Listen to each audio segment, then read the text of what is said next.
welcome to Peak Moment. I'm Janaea Donaldson. I'm in Vancouver, Canada, a town that's much friendlier than many, and in particular with cars. I'm here with Tracy Axelson, who's the Executive Director of Co-operative Auto Network, which is a car-sharing enterprise, right, which actually you're really well known for. Even down in the States, we say, the folks up in Vancouver have got this car co-op, we ought to learn from them. So I'm here to learn from you. Well, that's good news. You founded this. Yeah. Take us back. How did this get started, and give us a sense of what's it like to begin a car co-op? It's a crazy, crazy beginning. I had taken off the road my very old MGB because it was just a gross polluter. My husband and I really didn't need the car very much, and we, where we lived, very walkable community, and we just decided, we can bus it, we're good. My grandmother, however, was not good with that particular situation. She was very accustomed to me going over to her house on Sunday and taking her places and doing things with her, and then I was just desperate. This was like August of 1995, I think it was. And I was just desperate to try to figure out what I could do to still meet her needs, but like not have a car on the road. It was, it was crazy. We never used it. It was gross to go visit grandma. Yeah, and you can imagine like a 200-300 pound Ukrainian lady getting into a little MGB. She loved it. In and about September of that, a month later, I was visiting a friend, and I said, well, he had a very alternative house. It was a shared house, and it was, the gardening was all like no grass. It was, kiwi trees and, all of that stuff.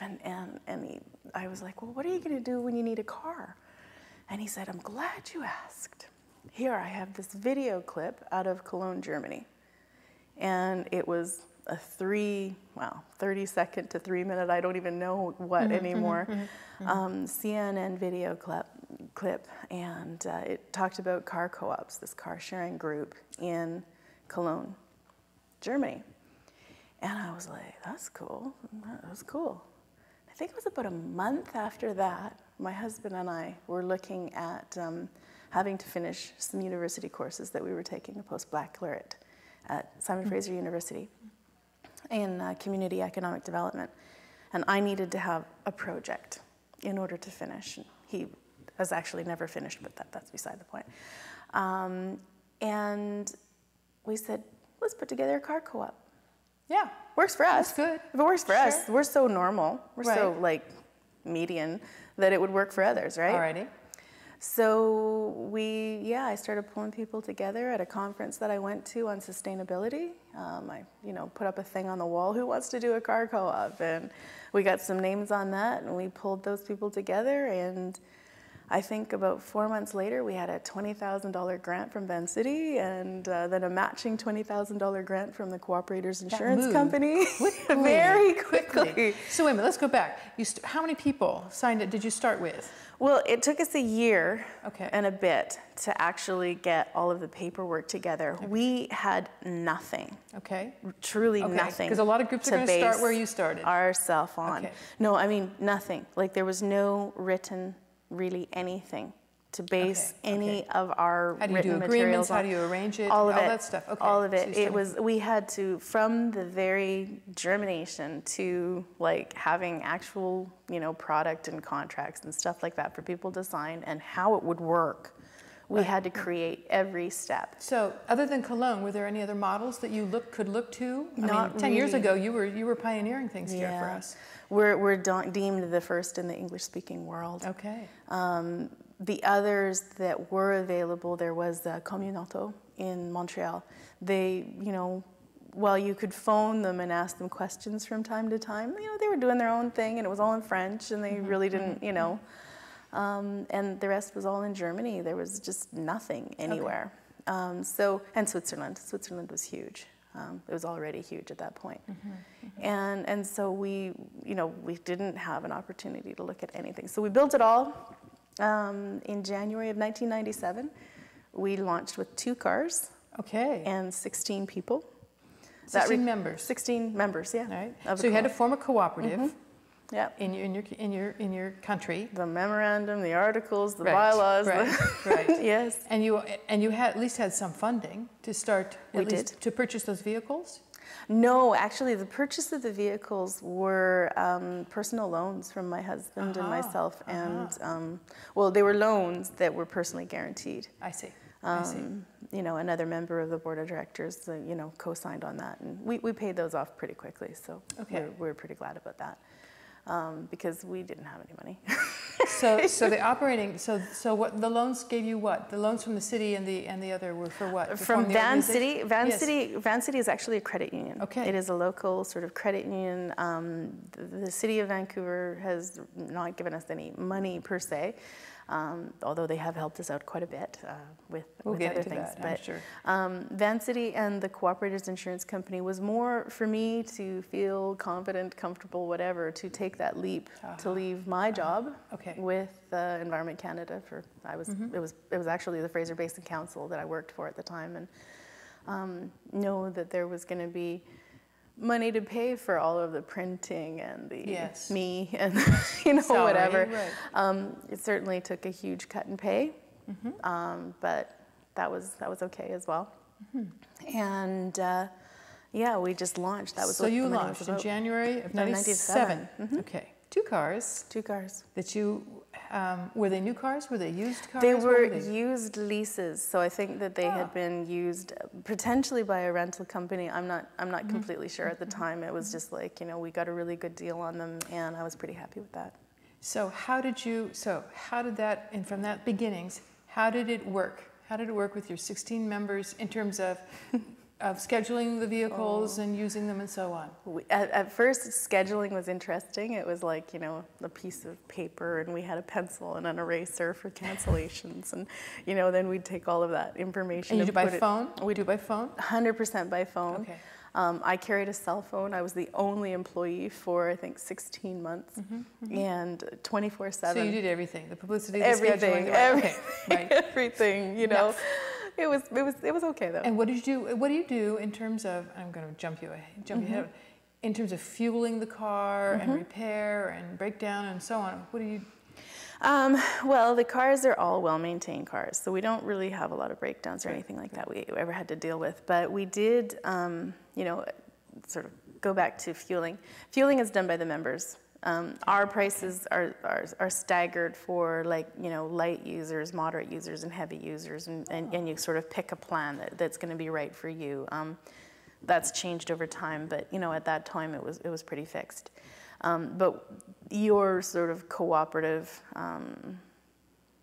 contribution to making the co-op work is that if the car's gas gauge goes below half, you would actually go into the gas station, fuel the car, and then there's a trip log in the car.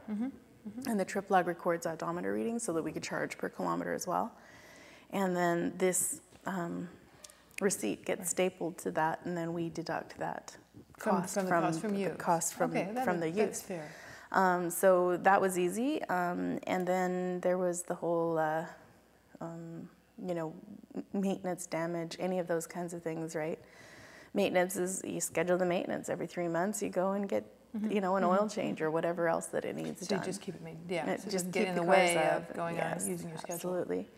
And of course, I was available by cell phone. And in those days, it's like, well, if you can't get me on this number, get me on this number. And then, you know, over time, it was like, okay, you know, press 0 and it'll transfer to my cell, and or just leave a message. And so, so in terms of where were those cars located? Where did you keep those? The first 2 cars were located in the west end of Vancouver, which, as I understand it, has the highest population density in a downtown urban environment in North America, if not all of the Americas. Really? Yeah. Wow. I mean, per capita, of course, there's more people living in Manhattan, but like in such a small city, Vancouver, I think itself is like 3 million people. In such a small city, for us to have that large of a population living in that small of an area next to a very large park and a lot of water, it's pretty compact. So did you, Where did you have in a couple spots? Is that right? Two different places, different probably locations. on bus lines? No, actually, you know. I mean, how do people get to their car? They walk to them.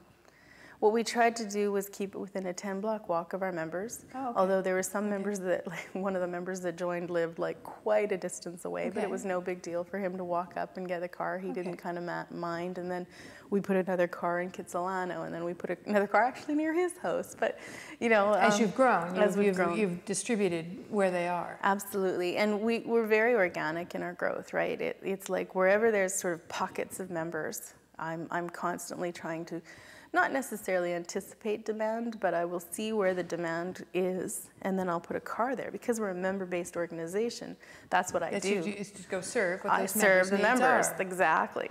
So I need to put a car where they are. But I always tried to like push the boundary a little bit so that there would be enough to sort of catchment to the next group of people. So in a sense, that's how you can attract new members. It's like by being at the edge where they can use this. And then fill it in. Aha. And then fill it out. And then fill it in, and then fill it out. I see. Yeah. It's an interesting picture. So I'm going to jump ahead. We'll jump way ahead for a second. Is now how many cars are there and how many members? We have 137. 37 cars. That's a lot to keep track of. No, it's not that hard. And there, I think I was told yesterday there's like 2,538 distinct drivers. Yeah, and that can be a bit much to take.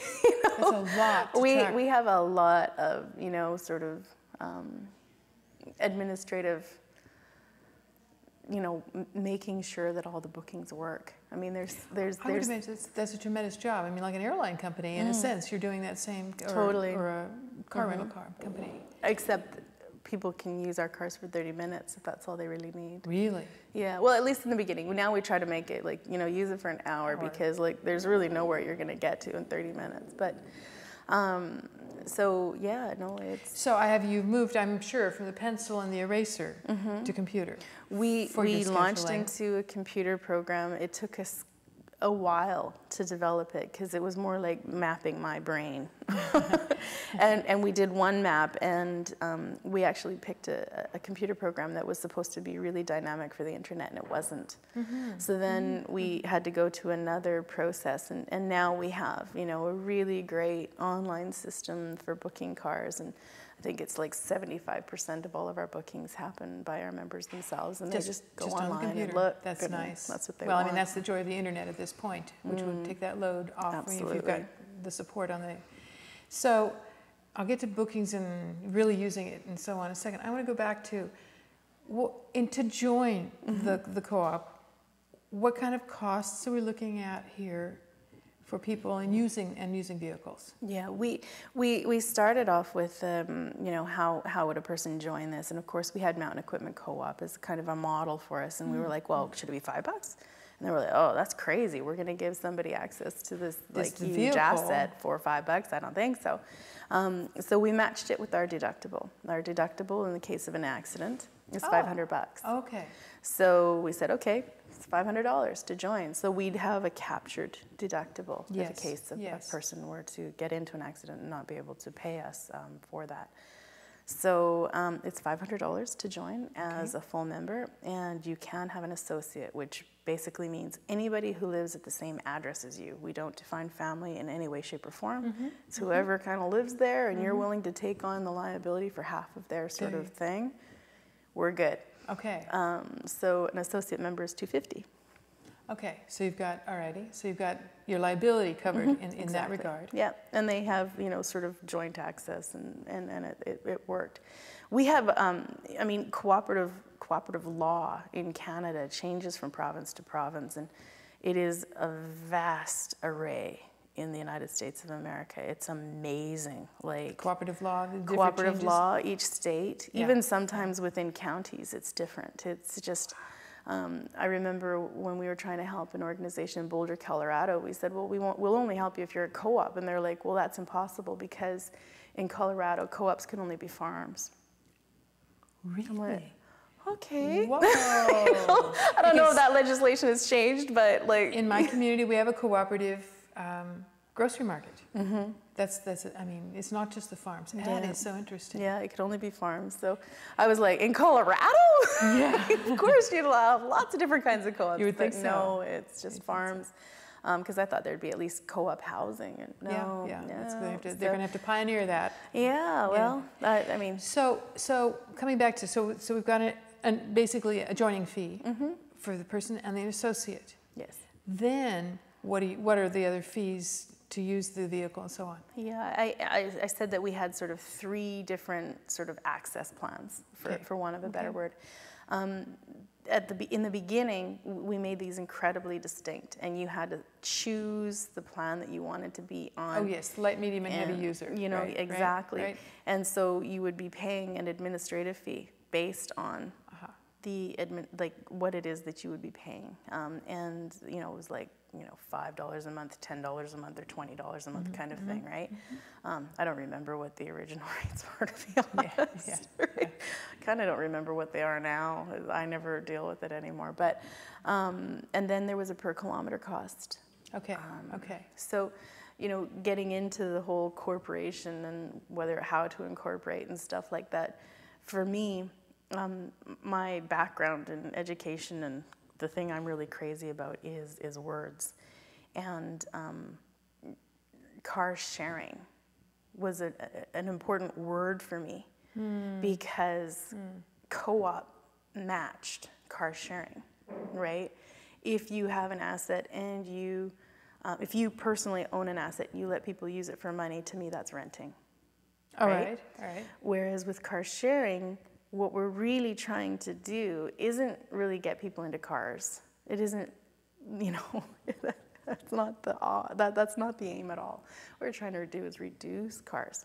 Right? Yes. And part of that whole reduction is that very real sort of, I need to still feel a sense of ownership to a car, right? I think most people do. They don't want to be renting, right? Yes. Like there's still that sort of like it's connection. partly mine, or partly, yes, part of my identity is with this car. And if I'm going to give up having my own, I still want one that's sort of partly mine. Partly mine, exactly. Yes. Interesting psychology it was you're important, dealing with here. absolutely important to me that people understood that it's still your car. It's your car. Right? Number one, you're going to take care of it better. Sure. Right? You own it. You own a share. Right? You own a portion of this. Know, that's right. You have a stake in it working. Right? You don't care if, you know, we don't care if it doesn't make a profit, but we do care if it doesn't make enough money. You know what I mean? Yes. So, yes, you know, we're not for profit, but we're not for loss. And you want to make sure that we're not, you know, because that's the way you get access to your car. Right. So there was a lot of things, car sharing, car co-op. Well, if we all own it collectively, which is sharing, right? You know, we each pay our portion. It was very important to me for it to be a co-op, as opposed to a for-profit business or even a nonprofit. We can talk about those forms later, because we'll find out if those exist in other places. I want to just stay with yours. Yeah, stay with yours for right now. We went for the car sharing model of a co-op, and then we, you know, it's actually worked really, really well. I think we get a lot of people that are, you know, very much, this is my co-op, this is my car, and feel that identity. And the identity thing, right? Again, we're looking for lifestyle change, right? Yes. We're looking for a decrease in auto dominance and dependence. So coming back to our rates, we structured our rates in order to help that particular thing along as well. We were looking at appropriate financial structure to create the will to drive less. It's completely crazy in a business, right? I mean, it's backwards. It's backwards.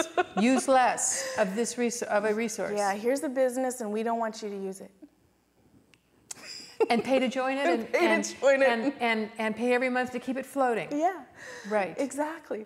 But it sounds like you're doing something's working, however, because people are joining. You know, for us, every kilometer that a person drives has a cost to the environment, to the community, to the world. Yes. So it should have a cost that people feel.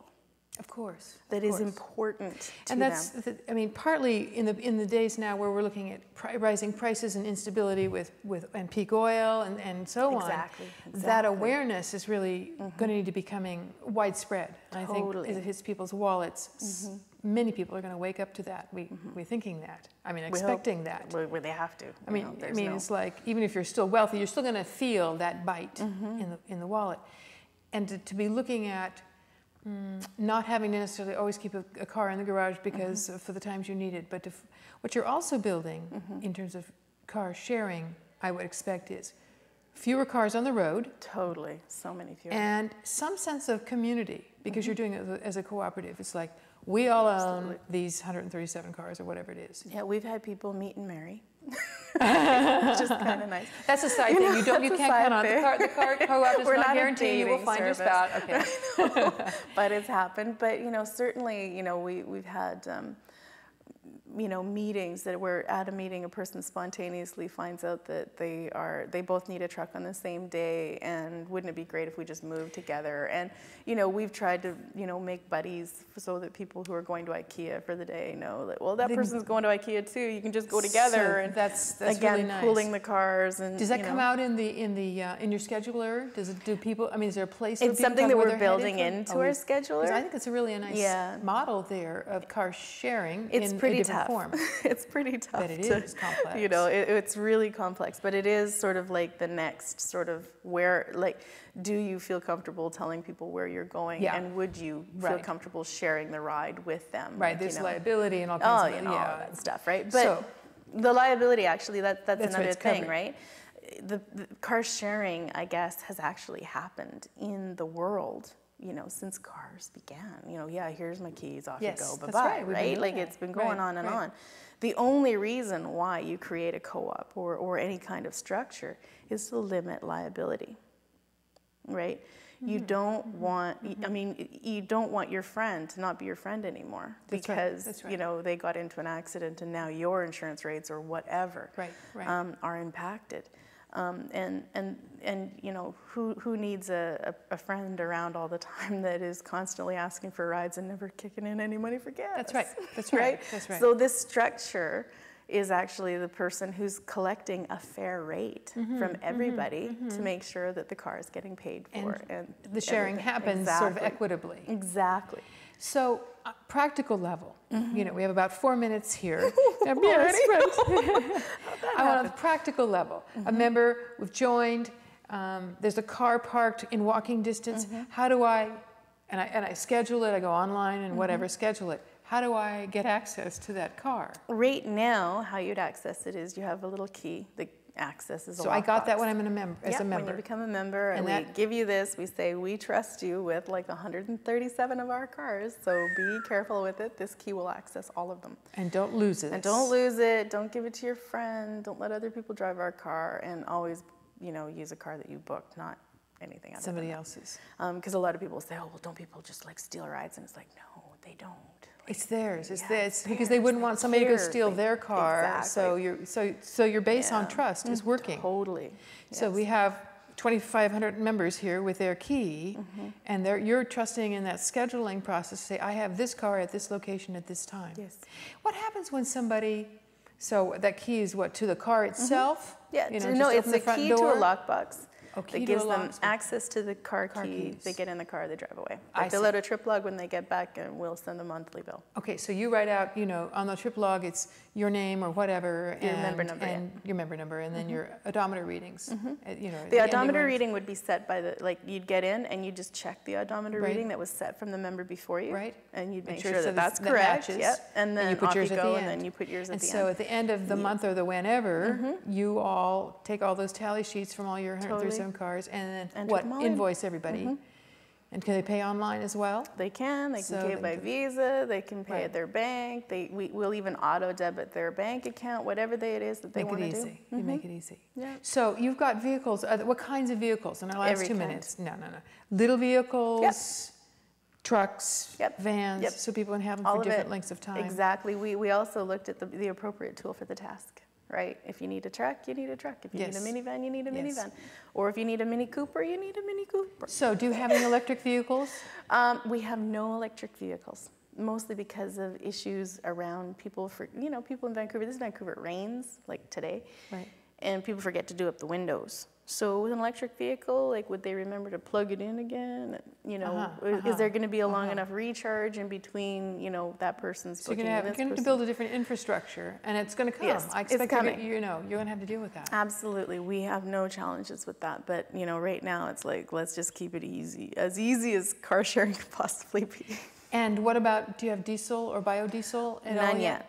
Again, the whole concept of actually making sure that people put the right fuel in is a bit.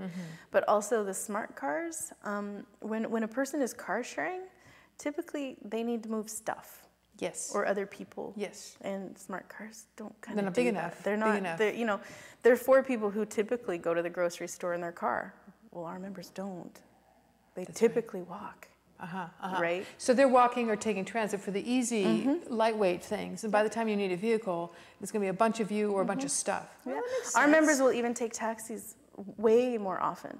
Right? Interesting. It's like, For a short run. why would I pay to rent, or why would I pay to take a can car and then go and pay at a parking stall that I might not be right at the door to get to the symphony? Well, I'm going to take a cab to the symphony. Yes. I'm going to take a cab home. And is that truly a cost-effective? You immediately do it.